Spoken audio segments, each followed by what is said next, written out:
মাছ, মাংস, ডিম কোনো রকম আমিষ না দিয়েই শুধু সিম্পল আলুর রেসিপিগুলো আপনারা আমাদের চ্যানেলে প্রচুর প্রচুর ভালোবাসা দেন। তার জন্যে আপনাদের সবাইকে অনেক অনেক ধন্যবাদ। রেসিপিটা যদি সিম্পল হয়, তার উপরে রেসিপিটা যদি আবার নানি দাদির রেসিপি হয়, তাহলে তো আর কোনো কথাই নেই।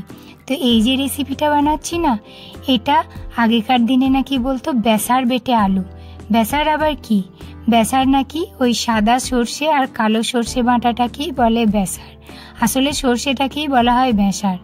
তো সর্ষে বেটে সব রকম মশলা দিয়ে, পেঁয়াজ, কাঁচা লঙ্কা বেটে, এই সরু সরু করে আলু, কুমড়ো এগুলোকে ভালো করে কেটে, এই যে ভালো করে মশলা মাখিয়ে উপর থেকে একটু জল ছড়িয়ে গ্যাসে দিয়ে দিলে কোনো রকম মশলা কষার দরকার নেই। এইগুলোকে বেটে মশলা মাখিয়ে এই যে গ্যাসে চাপিয়ে দিলেই দুর্দান্ত স্বাদের হয়ে গেল সেই অথেন্টিক বেসারের